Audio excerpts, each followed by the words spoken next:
ನಮಸ್ಕಾರ. ನಾನು ಬೀದರ್ ಜಿಲ್ಲಾ ಪೊಲೀಸ್ ವರಿಷ್ಠಾಧಿಕಾರಿ ಚನ್ನಬಸವಣ್ಣ. ಸಾರ್ವಜನಿಕರ ಒಂದು ಗಮನಕ್ಕಾಗಿ ಇತ್ತೀಚೆಗೆ ಸೈಬರ್ ಅಪರಾಧಗಳನ್ನು ಮಾಡುವಂತಹವರು ವಿವಿಧ ರೀತಿಯಲ್ಲಿ ತಂತ್ರಾಂಶಗಳನ್ನು ಬಳಸಿಕೊಂಡು ಸಾರ್ವಜನಿಕರ ಅಕೌಂಟ್ನಲ್ಲಿರುವಂತಹ ಹಣವನ್ನು ಕಳ್ಳತನ ಮಾಡುವಂತಹ ಪ್ರಕರಣಗಳು ಏನಂದರೆ ಎಲ್ಲೆಡೆ ರಿಪೋರ್ಟ್ ಆಗ್ತಾ ಇದೆ. ಅದರಲ್ಲಿ ವಿಶೇಷವಾಗಿ ಆಂಡ್ರಾಯ್ಡ್ ಅಪ್ಲಿಕೇಶನ್ ಏನಂದರೆ ಫೈಲ್ಗಳನ್ನು ಕಳಿಸ್ತಾರೆ. APK ಫೈಲ್ ಅಂತ ಇರ್ತದೆ, ಅದು ತಮ್ಮ ವಾಟ್ಸಪ್ಗಳಲ್ಲಿ ಬರ್ತದೆ.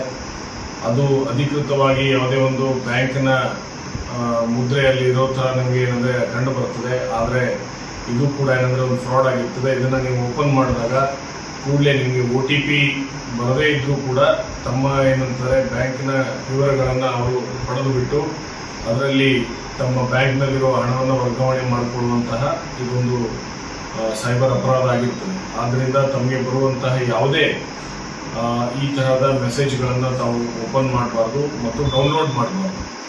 ಜೊತೆಗೆ ರಾಷ್ಟ್ರೀಯ ಬ್ಯಾಂಕ್ಗಳಾಗಲಿ ಯಾವುದೇ ಬ್ಯಾಂಕ್ಗಳಾಗಲಿ ತಮ್ಮ ಖಾತೆಯಲ್ಲಿ ಜಮಾವಣೆ ಅಥವಾ ಖರ್ಚಾದ ಹಣದ ಬಗ್ಗೆ ಮಾತ್ರ ಏನಂದರೆ ಅವರು ಸಂದೇಶದ ಮಾಹಿತಿಯನ್ನು ಕಳಿಸ್ತಾರೆ ಹೊರತು ಯಾವುದೇ ರೀತಿಯಾದಂತಹ ಬೇರೆ ಮೆಸೇಜ್ಗಳನ್ನು ತಮಗೆ ಕಳಿಸೋದಿಲ್ಲ. ಈ ಬಗ್ಗೆ ತಮಗೇನಾದರೂ ಡೌಟ್ ಇದ್ದಾಗ, ಸಂಶಯ ಇದ್ದಾಗ ಆ ಒಂದು ರಾಷ್ಟ್ರೀಕೃತ ಬ್ಯಾಂಕ್ನ ಬ್ರಾಂಚ್ಗೆ ಹೋಗಿ ತಾವು ತೆರಳಿ ಏನಂದರೆ ಮಾಹಿತಿಯನ್ನು ಪಡೆದುಕೋಬೋದಾಗಿದೆ. ಜೊತೆಗೆ ಈ ತರಹದ ಅಪರಾಧಗಳ ತಾವು ವಿಕ್ಟಿಮ್ ಆದಂತಹ ಸಂದರ್ಭದಲ್ಲಿ ಕೂಡಲೇ 1930ಗೆ ತಾವು ಕಾಲ್ ಮಾಡಿ ಈ ಬಗ್ಗೆ ದೂರು ದಾಖಲಿಸಿದರೆ ಆ ಒಂದು ಏನು ಅಕೌಂಟ್ಗಳಿಂದ ಆಗಿರ್ತದೆ ಅದನ್ನು ಕೂಡಲೇ ಫ್ರೀಸ್ ಮಾಡಿ ಮುಂದಿನ ತನಿಖೆ ಮಾಡಲಿಕ್ಕೆ ಸಹಾಯ ಆಗ್ತದೆ. ಇದು ಬೀದರ್ ಜಿಲ್ಲೆಯಲ್ಲೂ ಕೂಡ ಏನಂದರೆ 2 ಪ್ರಕರಣಗಳು ಈ ಬಗ್ಗೆ ನಮಗೆ ಗಮನಕ್ಕೆ ಬಂದಿದೆ ಮತ್ತು ಅದನ್ನು ನಾವು ಈಗಾಗಲೇ ಪ್ರಕರಣ ದಾಖಲಿಸಿ ತನಿಖೆಯನ್ನು ಕೈಗೊಳ್ಳುತ್ತೇವೆ ಹೇಳ್ತಾರೆ. ಈ ಒಂದು ಪ್ರಕರಣದಲ್ಲಿ ಬೀದರ್ ಜಿಲ್ಲೆಯಲ್ಲಿ ದಾಖಲಾದಂತಹ ಪ್ರಕರಣದಲ್ಲಿ ELTAS FUD ಅನ್ನುವಂತಹ ಒಂದು ಅಪ್ಲಿಕೇಶನನ್ನು ಡೌನ್ಲೋಡ್ ಮಾಡ್ಕೊಂಡಿದ್ದಾರೆ ಒಬ್ಬ ವ್ಯಕ್ತಿ.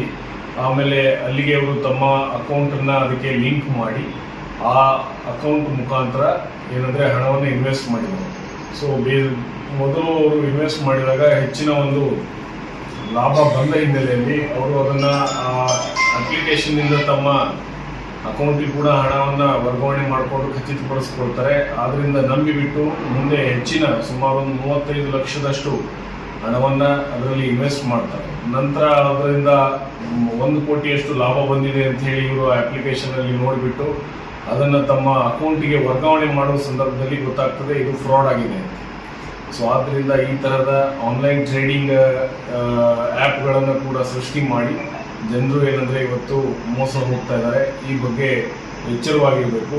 ಈ ಒಂದು ಪ್ರಕರಣದಲ್ಲಿ ಸುಮಾರು 47 ಲಕ್ಷದಷ್ಟು ಹಣವನ್ನು ಒಬ್ಬ ಬಿಹಾರಿಯವರು ಕಳೆದುಕೊಂಡಿದ್ದಾರೆ. ಈ ಬಗ್ಗೆ ಬೀದರ್ ಪೊಲೀಸ್ ಠಾಣೆಯಲ್ಲಿ ಈಗಾಗಲೇ ಪ್ರಕರಣವನ್ನು ದಾಖಲಿಸಿಕೊಂಡು ನಾವು ತನಿಖೆ ಮಾಡ್ತಾ ಇದ್ದೀವಿ.